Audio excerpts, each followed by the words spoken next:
Okay, welcome to the Maya Shell Service Center. So, meron tayong safety drill ongoing. Ito yung mga batch na magdi-discuss ng ating biggest risks. So, pag-usapan muna natin yung personal biggest risks ninyo before yung station. Sino gusto mag-share ng biggest risks nila?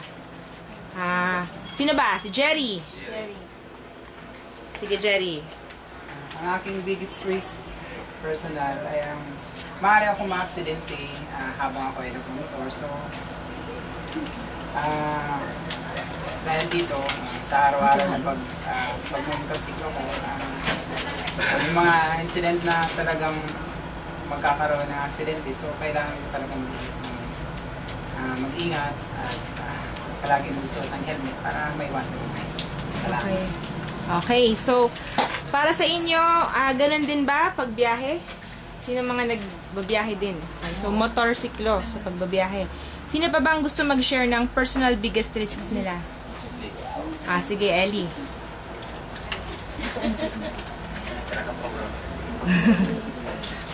Para sa akin po ang sobrang pagkagalit at takot.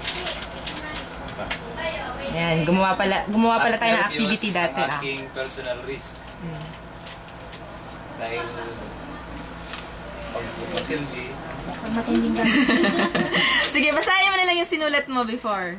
Dahil kapag sobra ang tibok ng puso ko, ay nangihina at natataranta ako. Okay, so kaba.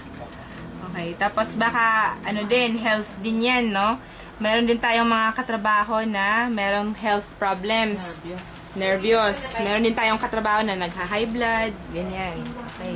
So, kailangan mag-take kayo ng medication. May medication ka ba, Ellie? Wala pa naman. Meron na? Ganun pa man ay regular ang ating Exercise. ng gamot at ang pag-i-resist. Okay, so yan. Iniiwasan ko na rin ang pagkakain ng mga mamantika. Para hindi high blood. Okay. Ayan, sige. So, sino pa? Meron pang personal biggest risk? Ayan, Abby. Ang personal biggest risk ko naman ay yung may mangyaring yung mawala ng mahal sa buhay o yung may mangyaring masama sa kanila. Kaya lagi ko silang pinapaalalahanan na mag-ingat at huwag pababayaan ang kanilang sarili para hindi sila mag-stress. Meron din sa inyong ganyan din? Para sa akin, kasi dalawa yung anak ko, malilikot sila. Ang biggest risk ko, personal, ay kung posible silang mapahama kapag walang alertong nagbabantay. Kaya ko rin, ang personal biggest risk ko din, yung yan anak ko, kasi madalas palaging naiiwanan siya mag-isa sa bahay dahil nagtatrabaho kami ng asawa ko. Baka may posibleng mangyaring masamang ma-aksidente siya, mag-isa lang siya sa bahay. So, ano yung mga ginagawa sa ganyang situation? Pag bago ako umalis ng bahay, riniremind ko na lang siya kung ano mga dapat niyang gawin. Wag makipag-usap sa mga hindi niya kakilala. Baka may intention magnakaw sa bahay namin, napasukin din siya o kaya gawan siya ng masama. Okay, so yun. So, pag-usapan natin yung yung station natin. Okay, sa trabaho. Ano yung mga biggest risks ninyo sa trabaho? Sino ba yung gusto mag-share? Sige, Glenda, yung nasulat mo. Okay. Ang nakikita kong biggest risk ko sa trabaho ay ang pagkakaroon ng shortages. Nagkakaroon ako ng shortages dahil sa pagmamadali at sa trabaho at natataranta ako. At isa na rin dito ang pag nabiktima ako ng budol-budol kaya na makatanggap ako ng fake na binigay ng customer na pera. Kaya ako ay nag-iingat sa pagbibilang ng pera at alerto sa mga mapagsamantalang customer. Yan lang po. Okay. Kinakabahan ba kayo? Okay, so para sa atin, marami nang nabiktima ng fake money. Maliban kay Glenda, sino na bang nabiktima ng fake money sa inyo?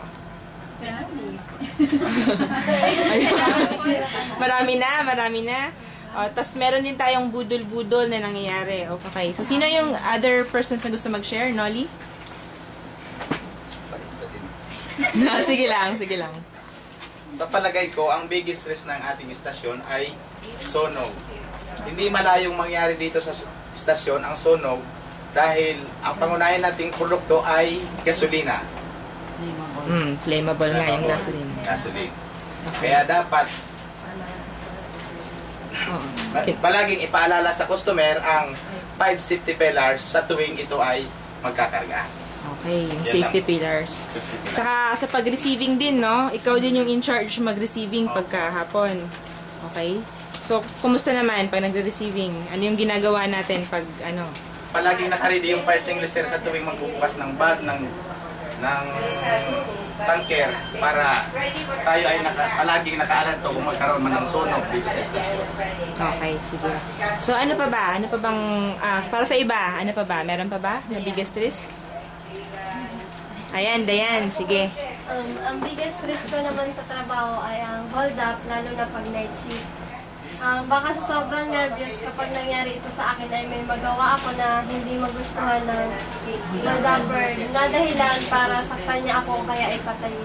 Dapat kalmado lang at pag-isipan kung ano ang dapat gawin. So, yung biggest risk natin sa hold up para sa mga crew is, sabi nga ni Dayan, pag night shift, ano nga yun? Second shift yun, di ba? Naabutan yung second shift ng hanggang yan, 2 to 10. Tapos yung night shift mismo na third shift, ano naman yon 10 to 2. Okay? So, may na-experience na ba tayong hold up? For the past year, wala naman, di ba? For the past year. Okay. Para sa iba, ano yung situation ng hold up? Meron pa bang situation ng hold up? Sa akin, ang biggest risk ay ang hold up habang nagbibilang ng pera. Pero dapat nakasara kasi double lock naman yung pintuan. Pag nagbibilang. Kaya lang, yung problema kung nasa labas na, kung nag-deposit, yun, baka may nagbatsyag dito, may mga lookout. So, hindi natin alam sa daan, pwedeng ma-hold up. So, siguro, pa-iba-ibang oras kung mag-deposito, at saka pa-iba-ibang daan kasi mayroon naman 3 options na daan. Diversion, magsaysay, at saka panganiban. Kung saan dyan. Hindi pare-parehas na oras. Saka hindi pare-parehas daan. So, ano yung mga learnings natin sa ganyang klaseng sa ganyang klaseng incident, hold up? Kanina, naggawa tayo ng emergency response procedure natin sa robbery, di ba? So, ano yung mga naalala ninyo na dapat gawin sa emergency response natin? Kalmado lang Kalmado dapat. lang dapat. Saka pag hiningan kayo ng pera, dapat nyo ba ibigay o hindi? Sundin po ang rubber. Para Sundin hindi ka ang rubber. masaktan. Okay. So, Saktan. Bigay na lahat na inihingi ng holdapper. okay. Tandaan na lang ang pagmumukha ng holdapper, ang description ng mukha ng holdapper para may palatandaan tayo sakali man na magtanong ang mga investigador. Okay. Ayun. So, para sa atin, ang 3 biggest risks ng station natin, para lang i-summarize natin, yun ay ang sunog, yung hold up, and para rin sa ating mga crew and sa ating mga cash management din, yung nagfi-fake money, nagbibigay ng fake money, at yung nagbubudol-budol. Okay. So, salamat. Thank you very much.